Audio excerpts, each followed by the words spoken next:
warahmatullahi wabarakatuh.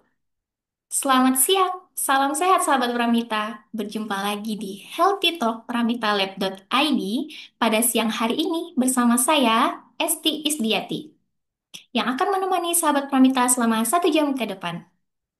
Hari ini kita akan sharing nih sahabat Pramita. Kita akan membahas mengenai MCU pranikah. Pentingkah? Ikuti terus Healthy Talks siang hari ini karena akan ada dua sahabat pramuka terpilih yang akan mendapatkan hadiah berupa 2 voucher pemeriksaan senilai Rp250.000 yang bisa digunakan di seluruh cabang Pramita di Indonesia. Nah, pada kesempatan ini tentunya saya tidak sendiri ya sahabat Pramita. Saya akan ditemani oleh dokter kami yaitu Dokter Aditya Ginanjar Wicaksono. Sahabat Pramita, Dokter Aditya adalah salah satu dokter di Pramita dan beliau merupakan lulusan dari Universitas Muhammadiyah Surakarta pada tahun 2014. Mari kita sapa bersama ya sahabat Pramita. Halo, selamat siang dokter. Siap, Mbak Esti. Bagaimana dokter kabarnya? Alhamdulillah baik. Baik dan sehat juga ya dok tentunya. Pada siang hari ini kita akan berbincang nih dok mengenai pentingnya MCU Pranikah. Mungkin bisa langsung saja ya dokter untuk dibahas pemeriksaan pranikah itu sendiri seperti apa sih dokter? Oh ya, baik. Terima kasih Mbak Esti atas waktunya. Selamat siang, sahabat Pramita sekalian. Terima kasih yang sudah join dalam IG Live Medical Talk, Healthy Talk Medical Check Up. Pada kesempatan kali ini saya, Dr. Aditya, saya akan membawakan materi mengenai medical check up pranikah ya. Jadi MCU pranikah ini seberapa penting dan eh, risiko dan konsekuensi apa yang mungkin terjadi kalau misal kita nggak melakukan medical check up ini. Langsung aja ya kita mulai materinya Mbak Esti ya. Ya boleh dokter, dipersilahkan dokter. Nah, sebelumnya masuk ke pembahasan intinya, kita mesti tahu dulu nih peran menikah ya. Jadi peran menikah itu secara medis itu ada. Jadi udah ada penelitiannya juga. Salah satunya adalah menjaga kesehatan dari organ-organ vital seperti jantung, otak, gitu ya.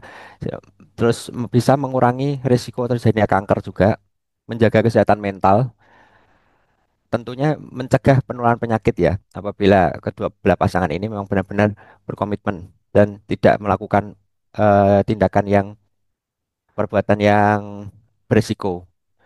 Lalu medical check up ini sendiri ini tujuan utamanya adalah mendeteksi adanya penyakit-penyakit yang berpotensi ditularkan dari hubungan pernikahan ya. Dalam hal ini berarti adalah sexual transmitted disease, penyakit yang ditularkan melalui hubungan seksual. Lalu bisa juga untuk mendeteksi adanya kelainan genetik yang mungkin terjadi pada janin. Nanti bisa dideteksi secara dini. Lalu mendeteksi juga penyakit-penyakit yang diturunkan secara herediter atau kongenital, diturunkan dari mungkin ayahnya, neneknya gitu ya. Lalu bisa juga sebagai alat atau sarana untuk memastikan kesehatan reproduksi, baik itu kesuburan bagi pasangan pria maupun pasangan wanita. Nah, untuk detail-detailnya nanti akan saya jabarkan secara rinci, poin demi poin, secara sistematis ya, dengan bahasa yang mudah dipahami oleh awam. Nah, kapan sih pentingnya dilakukan medical check up ini tuh idealnya tuh kapan gitu? Itu ideal dilakukan 3 sampai 6 bulan sebelum hari H pernikahan. Kenapa perlu waktu selama itu? Karena pemeriksaan-pemeriksaan yang dilakukan ini pada awalnya sebagian besar adalah pemeriksaan inisial. Pemeriksaan inisial itu bukan gold standard, berarti bukan gold standar penegakan diagnosa. Jadi pemeriksaan inisial itu hanya untuk screening awal. Nah, setelah didapatkan hasil, nanti akan diperlukan pemeriksaan-pemeriksaan lanjutan yang fungsinya sebagai gold standar ya untuk penegakan diagnosa dari suatu kondisi medis tertentu. Nah, ini tentunya kan membutuhkan waktu. Jadi kita kasih space waktu sebelum pernikahan agar kita bisa melakukan pemeriksaan lanjutan. Demikian juga dengan hasil yang didapatkan. Semisal nanti ada hasil mungkin ada penyakit yang terdeteksi atau ada kelainan-kelainan apa yang terdeteksi, mungkin ada gangguan kesuburan juga, kita bisa melakukan tindak lanjut. Jadi akan ada tata laksana dan terapi yang diprogram oleh dokter dengan bidang spesialistik terkait. Nah, ini idealnya range-nya adalah 3 sampai 6 bulan gitu. Lalu persiapan apa saja yang perlu dilakukan sebelum melakukan MCU pranikah ini? Yang pertama, pasien yang hendak melakukan MCU itu hendaknya berpuasa 10 sampai 12 jam sebelum pemeriksaan karena beberapa poin-poin pemeriksaan terutama lab darah ya. Lab darah itu dipengaruhi oleh intake makanan yang sebelumnya kita makan. Seperti kadar gula, kadar kolesterol, kadar asam urat itu nanti akan valid dan akurat ketika kita melakukan puasa itu antara 10 sampai 12 jam. Jadi agar hasilnya lebih valid dan menghindari bias ini nanti. Kemudian membawa dokumen dan menginformasikan riwayat kesehatan kepada dokter. Jadi kalau ada riwayat penyakit itu disampaikan saja secara private nanti saat konsultasi dengan dokter. Lalu memastikan kondisi dalam keadaan fit untuk menjalani serangkaian pemeriksaan. Ini juga kondisi tubuh yang tidak fit tentu akan menjadi bias ya, bias hasil dari pemeriksaan ini bisa menjadi nggak akurat. Jadi sebaiknya karena ini temanya adalah medical check up, artinya idealnya ya dilakukan pada saat kondisi sehat. Ini kan tidak bukan pemeriksaan yang dilakukan untuk orang sakit sebenarnya. Ini untuk screening. Gitu. Lalu memberitahu dokter bila sedang menjalani pengobatan untuk kondisi medis tertentu. Karena beberapa pengobatan memang nanti ya menimbulkan ini perubahan-perubahan. Bisa bisa terjadi perubahan pada sel-sel darah. Nah, nanti bisa kelihatan dari hasil lab juga. Ini ya, nanti ada juga yang dipengaruhi oleh obat. Makanya kalau ada riwayat sedang konsumsi obat apa, punya penyakit apa dengan pengobatan yang sudah beberapa jangka waktu tertentu itu nanti disampaikan aja semuanya lengkap riwayat penyakit sekarang, riwayat penyakit dahulu, riwayat penyakit keluarga itu disampaikan semuanya. Lalu pemeriksaan apa yang dibutuhkan untuk MCU pranikah? Ini sebenarnya banyak sekali ya, banyak sekali. Cuman ada beberapa yang pokok yang mesti dilakukan, yang mendekati wajib lah ini harus dilakukan karena urgensinya cukup tinggi. Yang pertama gambaran darah tepi. Gambaran darah tepi ini nanti melihat morfologi dari sel-sel darah. Jadi di situ nanti kita bisa me- mendeteksi adanya kelainan-kelainan hematologi ya, kelainan darah. Bisa kelainan darah yang eh, didapat acquired atau herediter diturunkan. Contoh ya seperti sickle cell anemia, seperti leukemia ya kanker darah itu nanti bisa gambaran awalnya bisa dilihat dari gambaran darah tepi. Lalu elektroforesis hemoglobin atau HB elektroforesis. Kemudian golongan darah dan resus. Lalu masuk ke infeksi, ini ada HBsAg, itu mendeteksi adanya infeksi hepatitis B. Lalu Venereal Disease Research Laboratory atau VDRL, ini untuk infeksi sipilis ya. Lalu anti HIV, TORCH juga toxoplasma, rubella, sitomegalovirus dan herpes. Lalu ada juga pemeriksaan yang non laboratoris itu ada sonografi atau USG. USG ini kalau dalam konteks medical check up pranikah ya ditujukan terutama untuk wanita karena kita nanti yang kita lihat adalah kondisi dari organ-organ reproduksi. Mungkin dari rahimnya, dari indung telurnya itu semua bisa dilihat dari eh, USG. Karena memang ada kelainan-kelainan anatomis yang menyebabkan wanita itu sulit hamil atau menimbulkan masalah kalau misalnya terjadi hamil. Contoh kayak eh, rahim retro ya. Jadi rahim itu kan normalnya dia nekuknya ke depan. Tapi ada beberapa kondisi anatomis yang dari bawaannya sana itu nekuknya ke belakang. Itu nanti selain sulit hamil, ketika hamil itu nanti bisa jadi menimbulkan masalah. Nah, karena itu nanti kita cari dari USG. Lalu selain dari pemeriksaan-pemeriksaan screening laboratoris maupun radiologi ya, itu tadi bisa kita lakukan juga tes kesuburan. Nah, tes kesuburan ini harus dilakukan beriringan antara pasangan pria maupun pasangan wanita karena kalau satu orang aja ya ndak bisa memunculkan kesimpulan nanti. Jadi harus dua-duanya harus diperiksa secara beriringan. Untuk wanita itu nanti kita cek terutama hormonalnya, hormon-hormon yang berperan pada proses reproduksi wanita, baik itu pembentukan sel telur, pembentukan dinding rahim, siklus menstruasi dan lain-lainnya itu nanti kita cek. Contoh seperti anti Mullerian hormon atau AMH, hormon lutein atau LH, kemudian follicle stimulating hormone atau FSH itu nanti titernya apa kadarnya kita bisa lakukan pemeriksaan laboratoris. Kemudian tes kesuburan pria itu yang pokok itu adalah analisis sperma. Jadi nanti kita bisa melihat morfologi spermanya lewat mikroskop. Jadi nanti bentuknya sperma itu kan idealnya ada bagian kepala, ada bagian badan, ada bagian ekor. Nah, itu nanti apakah morfologisnya bentuk anatomis dari spermanya itu normal atau enggak? Terus secara kuantitas ya jumlah sperma yang diproduksi itu apakah normal atau tidak?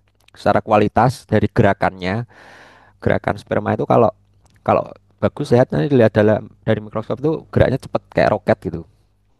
Cepat, tapi ada juga yang geraknya miring-miring. Morfologinya juga ada yang kelainan kayak misalnya kepalanya nyabang dua atau ekornya nyabang dua atau ekornya apa pendek dan lain sebagainya itu nanti bisa dilihat semua dari tes analisis sperma ini. Nah, selain tes analisis sperma itu sebenarnya bisa dilakukan juga tes hormonal ya testosteron kalau pada pria. Jadi hormonal pada pria yang dicek testosteron ini hormon apa ya kelamin pada pria. Jadi fungsinya nanti menstimulasi testis untuk memproduksi sperma salah satunya. Jadi terkait dengan kesuburan kalau untuk pria nanti periksa kadar hormon testosteron. Lalu deteksi dari tes penyakit menular seksual atau PMS atau IMS, infeksi menular seksual. Itu dilakukan juga pada kedua pasangan, baik pria maupun wanita. Infeksi-infeksi yang kita screening antara lain HIV, hepatitis B, hepatitis C, sifilis, gonore, herpes. Nah, itu dilakukan pada kedua pasangan.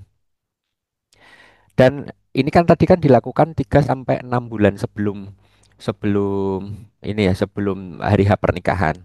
Jadi dihimbau setelah melakukan cek sampai hari pernikahan ya tolong dihindari ya perbuatan atau tindakan-tindakan yang meningkatkan risiko terkena gitu. Jadi setelah screening itu seandainya screening sudah selesai dinyatakan sehat, tidak boleh melakukan tindakan yang berisiko.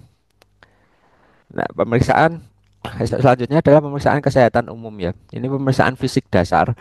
Ini meliputi kayak pemeriksaan visus, pandangan, pemeriksaan hidung, telinga, tenggorokan, paru, jantung, pola nafas, bunyi jantung, terus abdomen atau perut. Nanti pemeriksaan berat badan, tinggi badan, tanda-tanda vital, BMI, dan sebagainya itu nanti masuk ke pemeriksaan kesehatan umum. Nanti medical check up fisik dilakukan oleh dokter umum nanti dilakukan sekalian bisa pada saat konsultasi.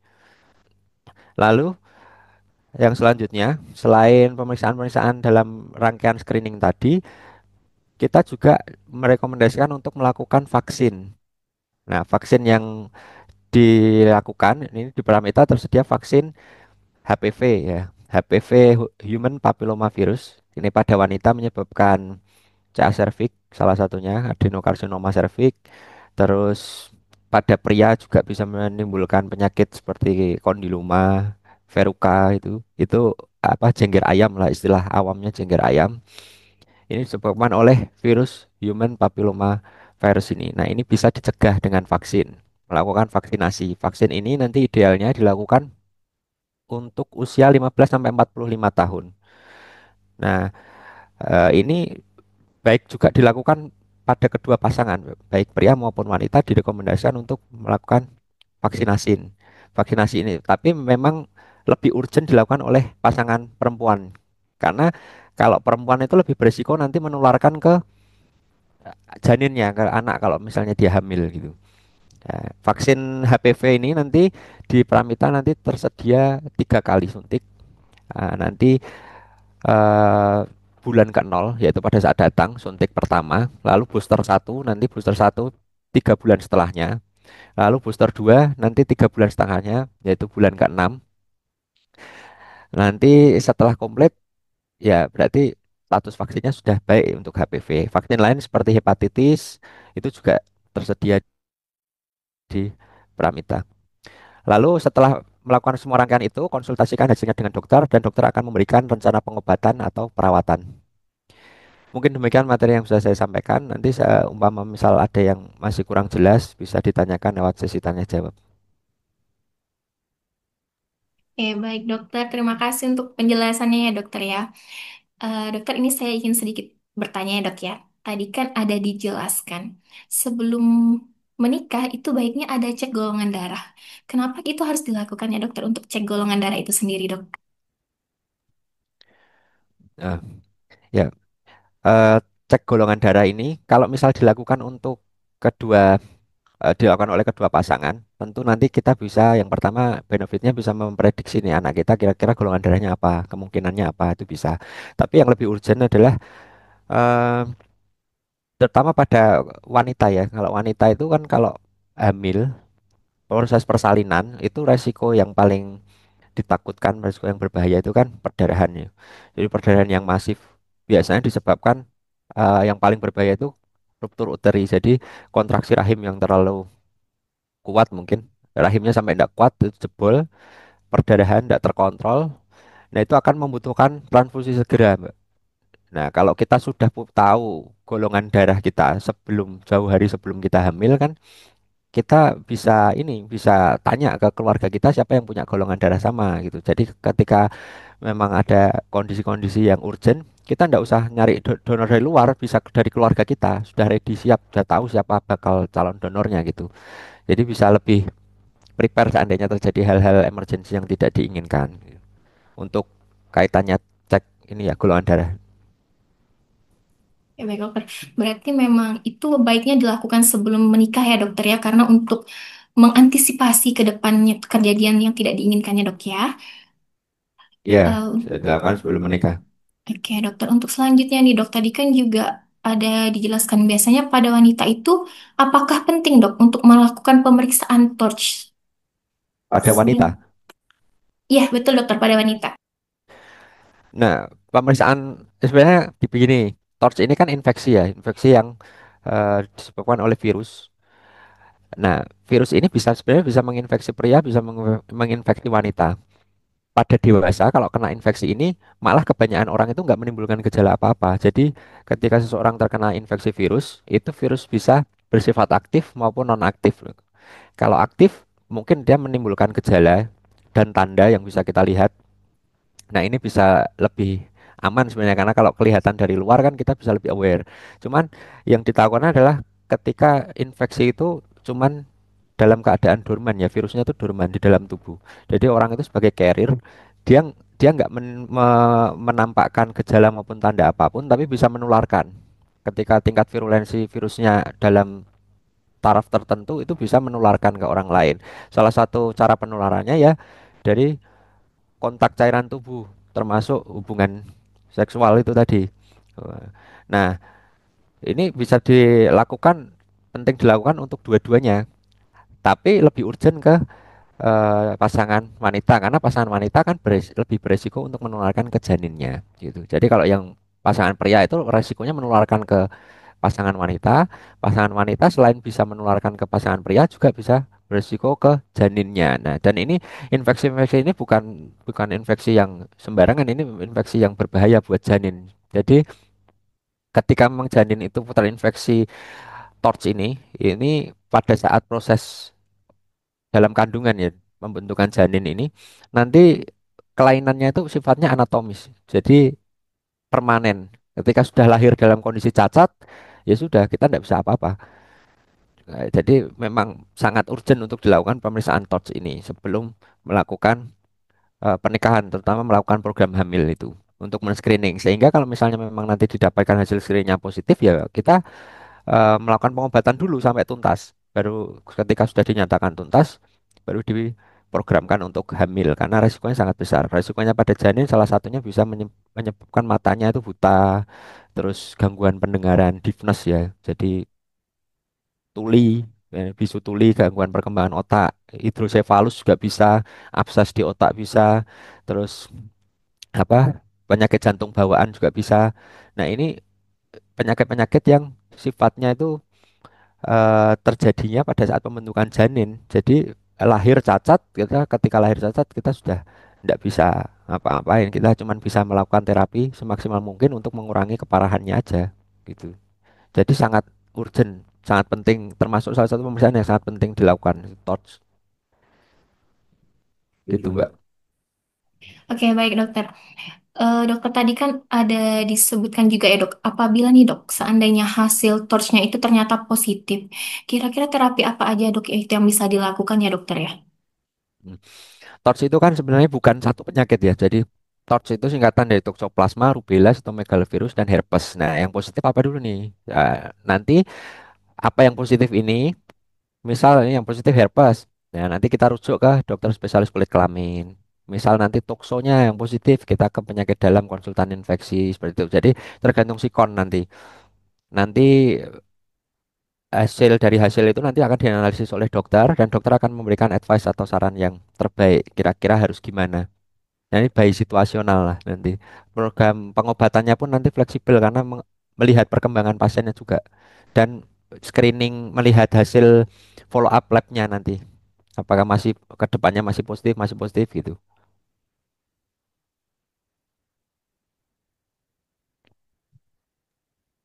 Oke, baik dokter. Berarti memang harus di ini dulu ya dok ya, di terapi dulu untuk konsultasi lebih lanjut ya dokter ya, kalau misalnya hasilnya Ya, positif ya dok ya. ya betul. Oke. Dokter ini mau bertanya lagi nih ya dok ya. Tadi kan ada disebutkan bahwa kita itu harus vaksin dulu tuh dok. Kira-kira vaksin apa saja ya dokter yang dibutuhkan sebelum menikah itu sendiri dok? Nah, vaksin banyak ya. Sebenarnya banyak. Yang pokok wajib ya TT itu tetanus tokso. Kemudian kalau mau ditambah HPV itu bagus sekali. Kemudian kalau mau lagi ditambah hepatitis, hepatitis B itu bisa dilakukan juga. Jadi vaksin-vaksin itu di era kemajuan teknologi yang seperti sekarang ini ya tidak ada kontraindikasi. Jadi lebih baik dilakukan daripada tidak. Jadi kalau mau ditanya rekomendasi vaksin apa aja ya semakin lengkap semakin bagus. Nah, gitu, Mbak Esti. Oke, baik dok. Dokter tadi itu kan ada penjelasan juga ya dok ya. Berarti untuk vaksin HPV itu dilakukan kan 0 bulan, 3 bulan, dan juga 6 bulan pertama ya dok ya. Ya, Nah, apabila nih dok kita melakukannya itu 3 bulan sebelum menikah, dan itu apakah boleh dok untuk yang keenam itu dilanjutkan setelah menikah itu dok? boleh aja. Jadi sebenarnya kapanpun boleh, cuman memang lebih cepat lebih baik ya. Jadi HPV itu kan range ideal efektifnya itu dilakukan pada orang dengan usia 15 sampai 45 tahun. Jadi semakin dini semakin baik. Karena artinya vaksin itu kan tujuannya untuk mencegah adanya terjadinya infeksi ya. Nah, kalau pencegahan itu dilakukan semakin cepat kan semakin baik prinsipnya seperti itu. Tapi ketika memang taunya kok saya baru tahu ini ada vaksin kayak gini ini penting itu baru tahu tapi udah mau nikah gitu. Ya lakukan saja gitu daripada ndak. Jadi daripada ndak masih tetap lebih baik dilakukan. Meskipun nanti boosternya dilakukan setelah menikah. Ndak masalah. Jadi lakukan saja segera mungkin setelah Anda tahu manfaat dan fungsi vaksinnya, lakukan saja vaksinnya. Nanti perkara untuk booster satu, booster 2 yang dilakukan setelah menikah juga tidak masalah. Bahkan untuk vaksin satu 2 3-nya ya, untuk dilakukan setelah menikah pun nggak masalah kalau memang baru tahunya setelah menikah gitu. Nah, jadi prinsipnya lebih cepat lebih baik, tapi telat pun nggak apa-apa daripada enggak gitu. Oke, berarti tetap yang penting dilanjutkan saja ya dokter ya. Ya, Walaupun yang kedua itu sebelum menikah, mungkin yang 6 bulannya bisa tetap dilanjutkan setelah menikah ya dokter ya. ya. Dokter terkait untuk pemeriksaan pranikah ini sendiri ya dok ya. Apakah ada kriteria untuk pasangan yang boleh melakukan pemeriksaan pranikah itu sendiri? Maksudnya siapa yang disarankan gitu Iya, untuk siapa saja yang eh, maksudnya yang diwajibkan nih dok untuk melakukan pemeriksaan pranikah atau apakah ada kriterianya gitu dokter? pemeriksaan medical check up pranikah ini bagus untuk dilakukan oleh semua orang.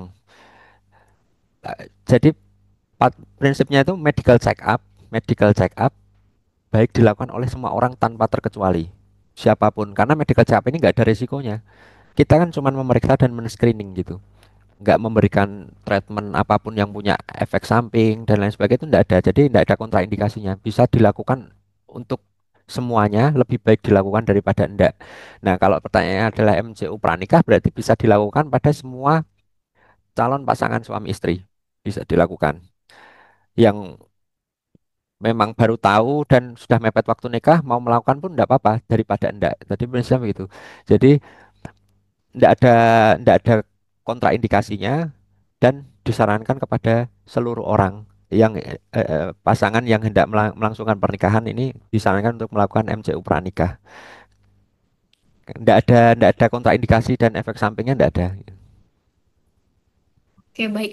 Berarti ini tidak ada ya, sahabat Pramita, untuk bagi pasangan yang ingin melakukan pernikahan tetap wajib harus melakukan MCU pranikah ya, Dok ya.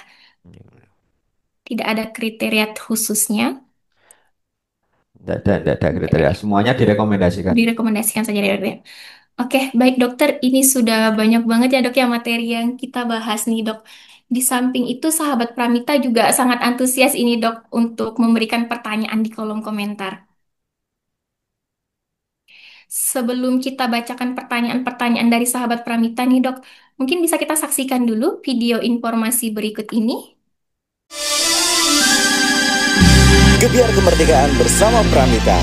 Paket medical check up serba Rp800.000 untuk ulang tahun Republik Indonesia ke-80. Beragam pilihan paket yang bisa dimanfaatkan selama periode promo, mulai dari paket Merdeka 1 dan paket Merdeka 2. Pramita juga menghadirkan paket wanita merdeka, paket pria merdeka, dan paket hipertensi terkontrol. Lengkapkan semua itu karena Pramita memahami kebutuhan Anda. Gunakan Pramita Mobile-mu dan dapatkan diskon 20% untuk all item pemeriksaan. Manfaatkan promonya mulai tanggal 1 sampai dengan 30 Agustus 2025. Pelaksanaan pemeriksaan menggunakan aplikasi Pramita Mobile dilakukan sampai tanggal 13 September 2025. Info lebih lanjut, kunjungi Pramita terdekat di kota Anda atau menghubungi Sapa Pramita di 0888 0305 7700. Bersatu berdaulat, rakyat sejahtera, Indonesia maju. Wujudkan Indonesia sehat bersama Pramita. Merdeka!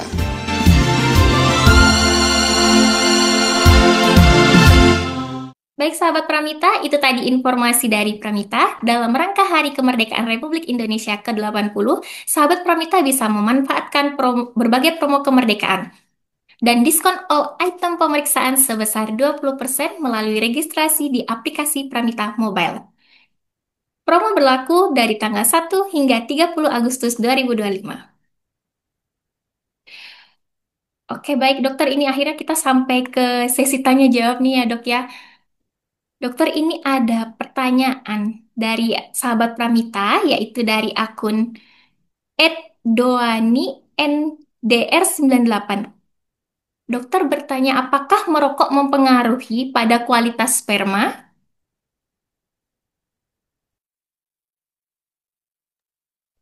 Ya, baik, jadi merokok ini pengaruhnya kepada kualitas sperma itu tidak secara langsung ya. Jadi rokoknya mempengaruhi spermanya gitu enggak. Jadi melalui metabolisme tubuh. Jadi rokok ini adalah zat yang mengandung radikal bebas yang sangat tinggi. Jadi radikal bebas ini nanti akan mempengaruhi banyak sistem di tubuh kita, termasuk eh, regulasi dari hormon ya. Kalau di pria itu salah satunya testosteron. Jadi testosteron ini yang berfungsi untuk eh, proses pembentukan sel-sel sperma. Jadi ketika testosteronnya itu tidak bagus, tidak berkualitas, akan menurunkan pula kualitas dari spermanya. Nah, maka rokok nanti pengaruhnya yang pertama ke hormonal testosteron itu secara metabolisme, lalu itu akan berimbas kepada kualitas sperma. Demikian juga dengan hormon-hormon yang mungkin memicu adanya ereksi gitu ya, itu bisa terganggu juga. Jadi bisa selain mengganggu kualitas sperma, nanti juga bisa mengganggu ereksi ya, jadi disfungsi ereksi dan impotensi gitu juga. Itu salah satu yang bisa disebabkan oleh rokok gitu, Mbak. Oke, baik dokter, terima kasih untuk penjelasannya. Semoga bisa menjawab ya, sahabat Pramita. Saya bacakan lagi nih ya dok ya pertanyaan dari akun Ihsan underscore BDT, dokter jika pada saat analisa sperma dinyatakan oligo, hal apa yang harus dilakukan, dok? Nah, spermatogenesis ya. Jadi pembentukan sperma itu disebut spermatogenesis. Oligo itu istilah oligo berarti artinya sel spermanya kurang dari jumlah normal, batas ambang normal bawahnya gitu. Di bawah batas normal. Nah, itu berarti dia gangguan spermanya dalam hal yang ditanyakan ini berarti dalam hal kuantitas. Nah, tapi kita pastikan dulu analisis sperma itu nggak cuma kuantitas, jadi kualitasnya juga. Apakah ada gangguan juga di kualitasnya gitu. Nah, nanti ketika memang ditemukan misal gangguannya ini ternyata kombo nih. Jadi kuantitas ya terganggu, kualitas ya terganggu, ya kita eh, mencoba untuk melakukan terapi yang meningkatkan kualitas sperma. Salah satunya ya detox ya, menghindari zat-zat yang bisa mempengaruhi kualitas sperma. Contoh kayak merokok tadi itu. Lalu men-screening infeksi-infeksi yang bisa mengganggu produksi spermatogenesis baik segi kualitas maupun kuantitas. Seperti tokso itu, tokso pada pria itu bisa mengganggu spermatogenesis. Jadi mengganggu produksi sel-sel sperma. Bisa juga terproduksi tapi kualitasnya jelek. Nanti kalau misalnya dilakukan ya apa misalnya oligo, ya berarti kita akan melakukan tindakan-tindakan sesuai dengan penyebab oligonya. Nanti dianalisis dulu, dilakukan pemeriksaan, dianalisis kira-kira oligonya ini kenapa gitu. Apakah memang dari hormon testosteronnya yang kurang, atau mungkin testisnya yang ada gangguan. Jadi kayak penyakit-penyakit yang disebabkan trauma juga itu kan torsiotestis dia. Jadi testisnya meluntir. Jadi pembuluh darahnya itu nggak lancar, akhirnya testisnya kekurangan oksigen, itu nanti produksi sperma juga terganggu, mengganggu kesuburan. Seperti itu. Jadi kita cari dulu nanti penyebabnya oligo itu apa, baru di treatment sesuai dengan penyebabnya itu tadi. Jadi treatmentnya bisa beda-beda tergantung penyebab nanti ketemunya apa gitu. Gitu Mbak. Oke, terima kasih dokter penjelasannya. Semoga terjawab ya untuk akun @ihsan_bdt. Saya bacakan pertanyaan selanjutnya ini ya dok ya. Ini dari Ina Inu, dokter jika wanita merokok, apakah jadi faktor untuk sulit hamil?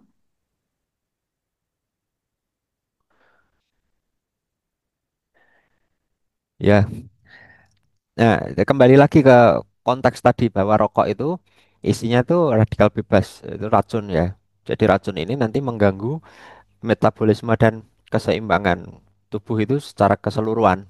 Jadi bisa kena di mana-mana, dimanapun gitu. Jadi ada orang itu yang rentannya secara genetik itu rentannya di apa, ada yang di bagian apa gini contohnya misal ya.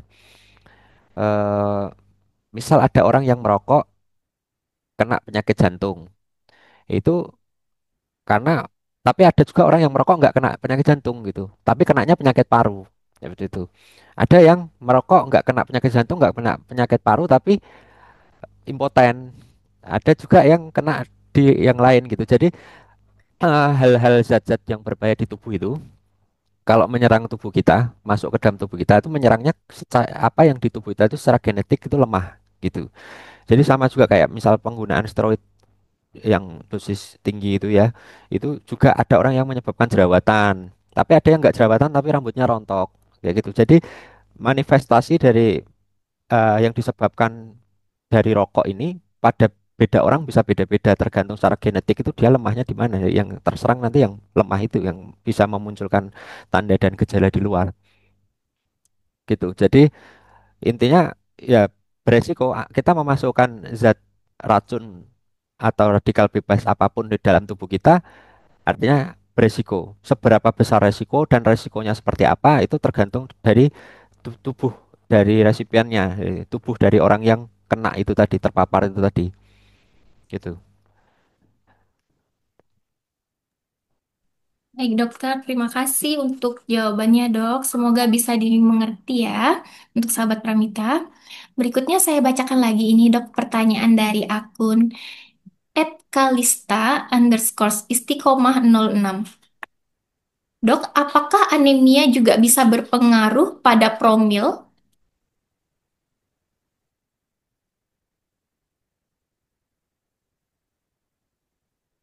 Ya, anemianya anemia apa dulu? Jadi eh, anemia itu ada yang penyebabnya gangguan dari sumsum tulang, ada yang gangguannya dari ginjal, gangguan ginjal ada.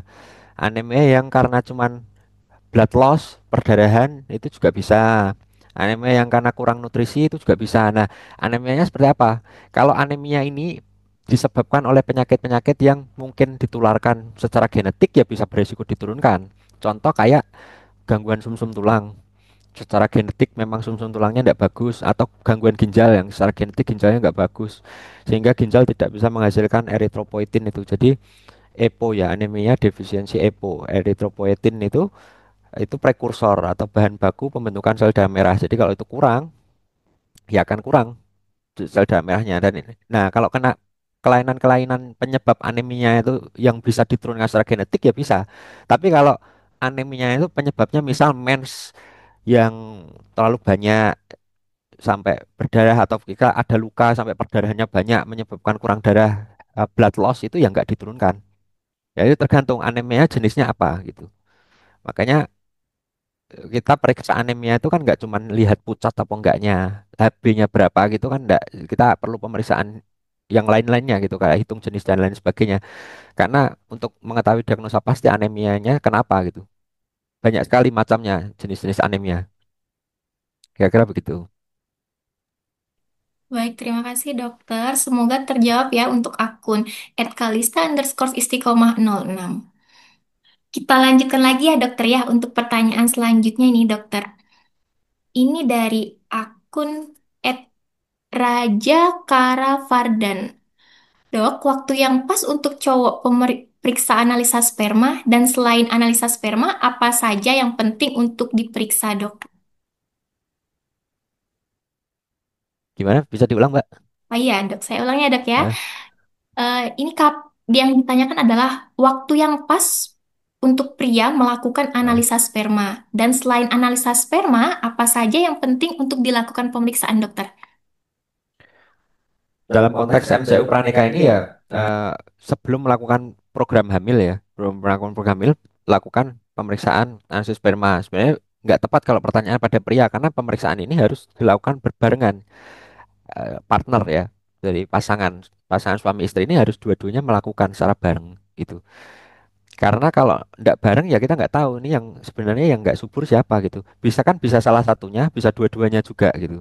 Bisa salah satunya antara yang pria, bisa yang wanita, bisa dua-duanya. Nah, kalau misal salah satu sudah pernah cek, tapi udah lama banget gitu. Misal si wanita sudah pernah cek, subur ini, subur, tapi udah lama banget mungkin beberapa tahun yang lalu.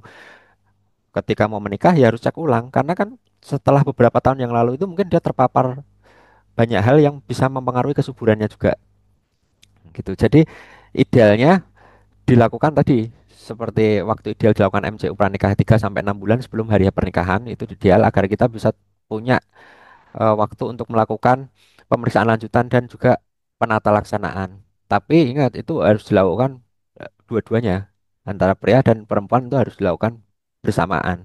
Nggak bisa salah satu nanti kita nggak tahu dong. Kalau misalnya hasilnya apapun tetap bias karena misal hasilnya si laki-laki ini subur, bisa aja perempuannya nggak subur. Misal laki-laki ini nggak subur, laki-lakinya diobati, bisa aja perempuannya juga ternyata nggak subur gitu. Jadi harus dilakukan bareng dua-duanya.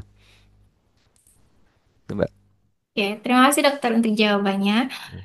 Mungkin bisa kita lanjutkan lagi ini dok untuk pertanyaan dari akun @nela_nuryanti. Dok, jika hasil MCU ada salah satu penyakit serius, apakah langkah selanjutnya? MCU paling penting yang tidak boleh dilewatkan pemeriksaannya. MCU, jenis pemeriksaan MCU yang tidak boleh dilewatkan. Ya dokter, mungkin konteksnya dalam hal ini untuk pranikah ya dok ya. Eh, eh, Kalau disuruh milih satu sulit ya karena ini kan saling mendukung nih, data ini kan saling menunjang. Jadi kayak pemeriksaan fisik gitu itu penting juga karena harus dilakukan juga pemeriksaan fisik, medical check up fisik rutin itu harus dilakukan karena itu menyangkut hal yang paling penting dalam dalam tubuh manusia ya, tanda-tanda vital itu. Jadi dari sini itu awal mula seorang dokter itu tahu kondisi kesehatan pasien sebenarnya. Startnya itu pasti dari selain dari keluhan pasien juga dari pertama mulai dari tanda-tanda vital ini. Nah, data-data seperti ini harus didapatkan. Jadi pemeriksaan fisik wajib. Lalu kalau pemeriksaan yang screening-screening itu ya darah lengkap itu wajib. Kemudian eh, yang screening penyakit menular seksual itu wajib. Lalu screening penyakit-penyakit infeksi seperti TORCH, HIV, HBsAg itu semua wajib dilakukan. Jadi kalau untuk satu aja nggak bisa karena kita perlu ini, perlu data yang lengkap gitu. Kan resiko itu kan bermacam-macam ya. Resiko yang bisa mengancam suatu hubungan pernikahan itu kalau dalam hal kesehatan, konteks kesehatan itu kan macam-macam. Jadi ya kita harus deteksi semuanya gitu. Jangan sampai kita deteksi satu tapi ternyata kecolongan di yang lain itu kan percuma. Cuman kalau memang dari pasien sendiri memang by request saya maunya periksa ini aja gitu ya enggak masalah gitu. Cuman saya sebagai dokter menganjurkan pemeriksaannya lengkap sesuai dengan rekomendasi yang diberikan karena memang datanya saling menunjang nanti. Gitu, Mbak. Oke, baik dokter. Terima kasih dok untuk penjelasannya. Semoga bisa dimengerti ya sahabat Pramita untuk jawabannya. Kita bacakan lagi ya dokter ya ini untuk pertanyaan selanjutnya nih dok. Dari akun @pd.anggita. Dok, apabila hasil IgG TORCH positif sedangkan IgM negatif, apakah tetap harus melakukan pengobatan? Ya, ini yang tanya agak ini ya sudah baca-baca berarti ya. Nah, bedanya IgM sama IgG itu IgM itu akan positif ketika early infection ya. A- Pada tahap-tahap awal infeksi itu titer yang naik dulu itu IgM, imunoglobulin M naik. Pada saat IgM naik belum tentu IgG naik. Sudah naik itu belum tentu. Nah, nanti akan ada pada proses perjalanannya akan ada fase di mana dua-duanya positif. Lalu ketika itu berlanjut lagi IgM-nya bisa menjadi negatif dan IgG positif. Nah, cuman tingkat virulensi dari kuman ini tidak cuma ditentukan dari IgM dan IgG ini.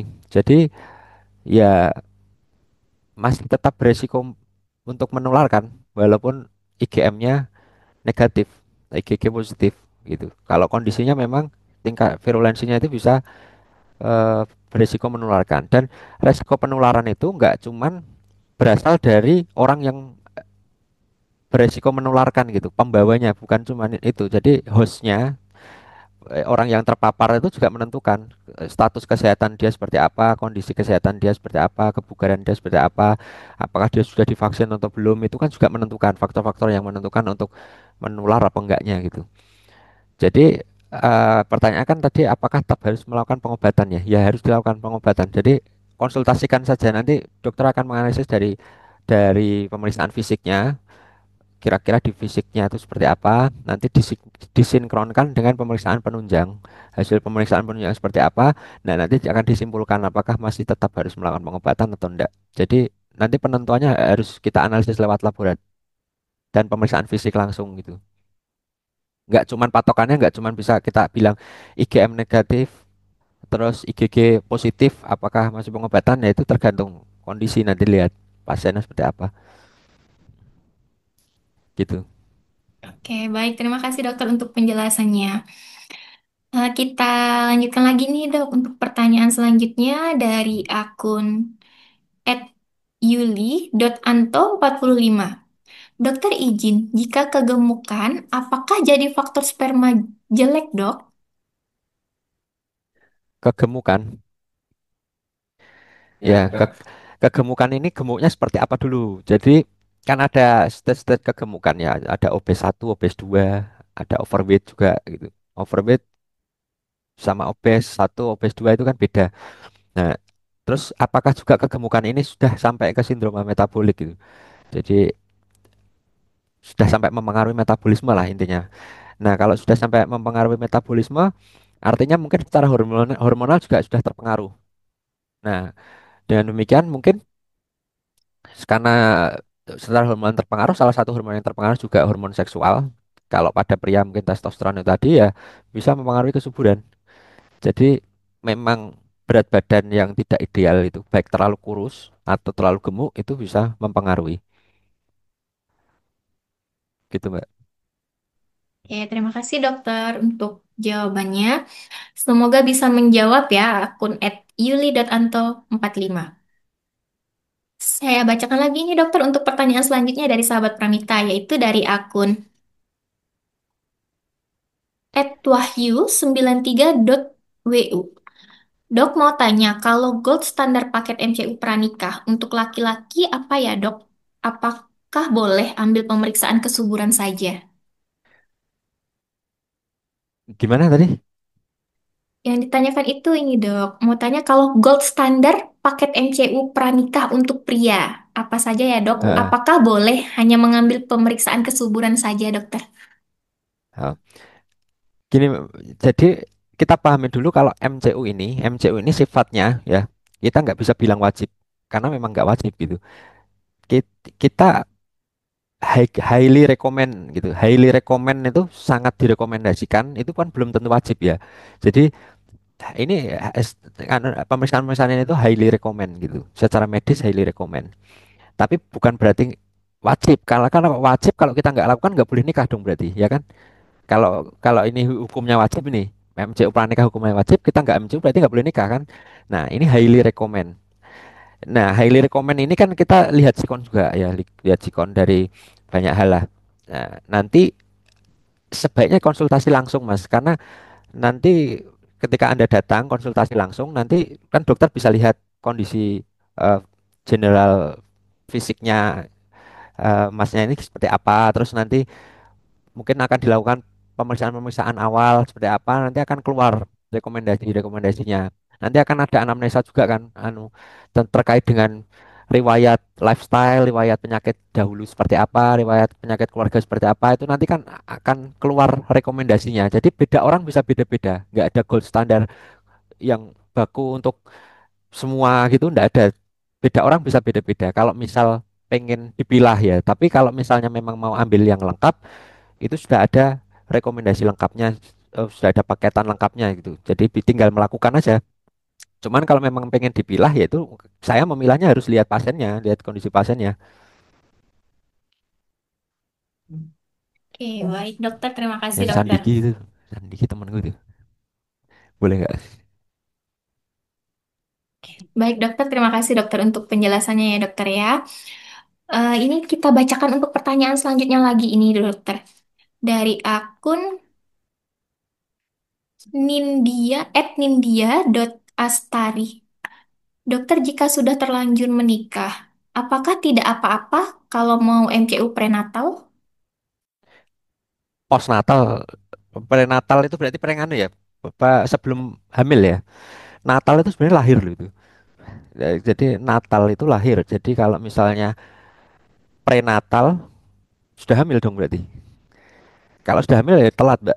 Jadi sebelum kalau misal sudah terlanjur menikah ya sebelumnya belum MCU gitu segera saja. Kalau bisa sebelum hamil karena kalau sudah hamil ya telat bisa dibilang telat. Tapi nggak ada telat yang permanen telat itu nggak ada. Jadi memang kembali lagi seperti tadi lebih awal lebih baik tapi lebih baik telat daripada enggak gitu. Prinsipnya itu jadi lebih awal lebih baik tapi lebih baik telat daripada enggak sama sekali. Jadi kalau bertanya prenatal ya kalau bisa sebelum sebelum hamil, sebelum terjadinya kehamilan sudah dilakukan MCU kalau sudah terlanjur nikah gitu. Baik dokter, terima kasih untuk penjelasannya.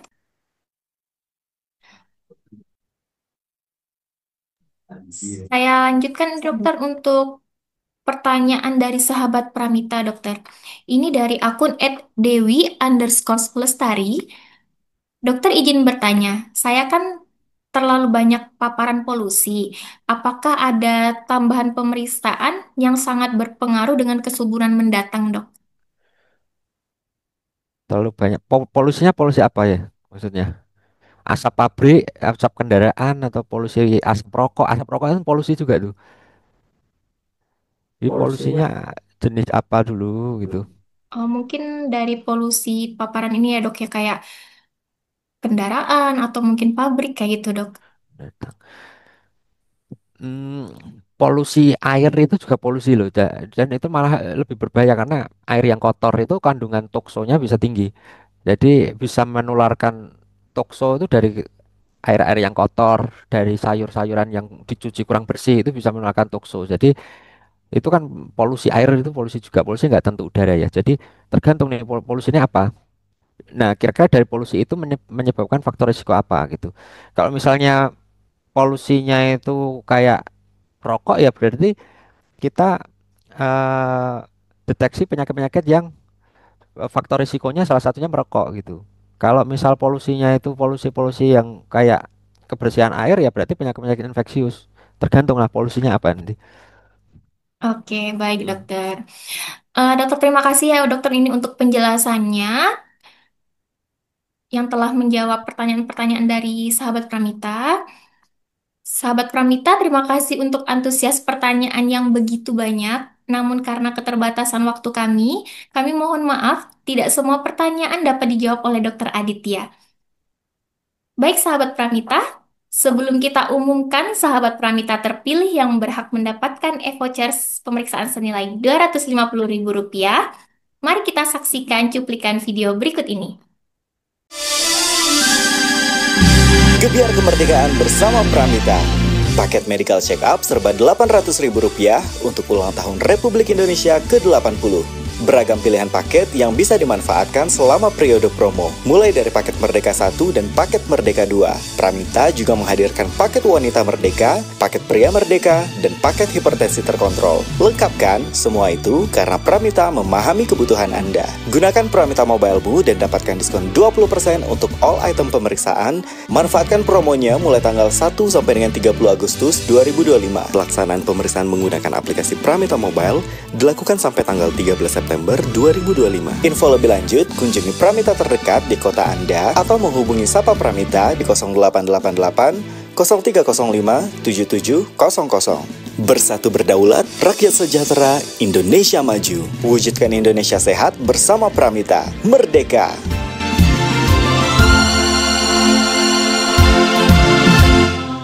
Sahabat Pramita, jangan lupa memanfaatkan berbagai promo paket Merdeka dan diskon all item pemeriksaan 20%.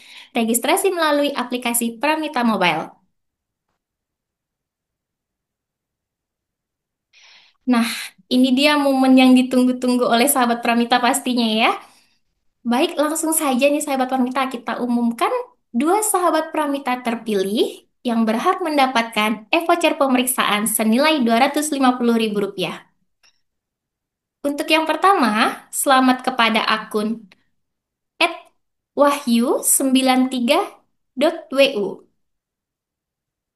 Kemudian, untuk sahabat Pramita terpilih kedua, selamat kepada akun @sindiki.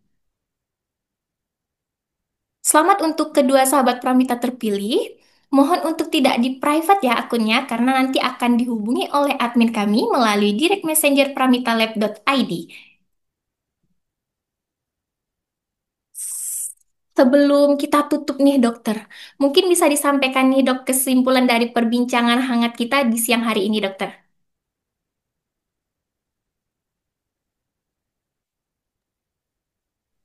Nah, baik.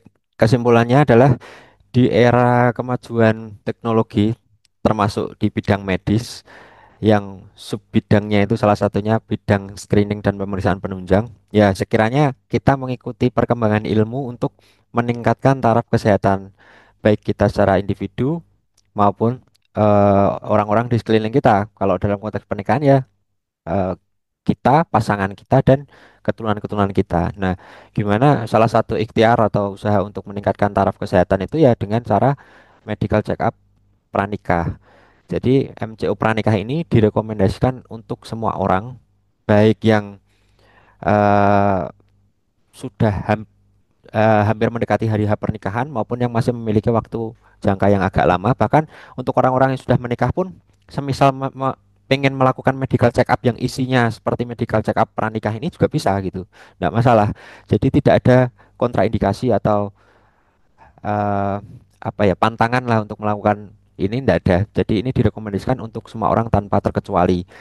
Dan beberapa orang bahkan memiliki rekomendasi untuk melakukan ini lebih tinggi gitu, lebih direkomendasikan untuk melakukan ini. Seperti orang-orang yang memiliki perilaku yang beresiko. Salah satunya perilaku beresiko yang sudah multi partner ya, seksual multi partner, jadi berganti-ganti pasangan, atau misalnya orang yang sudah melakukan hubungan seks sebelum menikah, atau orang yang memiliki keturunan penyakit-penyakit yang diturunkan seperti hipertensi, diabetes, dan lain sebagainya, atau orang-orang yang memiliki riwayat penyakit dari kecil kayak penyakit jantung bawaan seperti itu, orang-orang yang memiliki kondisi khusus, orang-orang yang memiliki rekomendasi yang lebih direkomendasikan untuk melakukan ini gitu. Jadi pada prinsipnya ini direkomendasikan untuk semua orang tanpa terkecuali.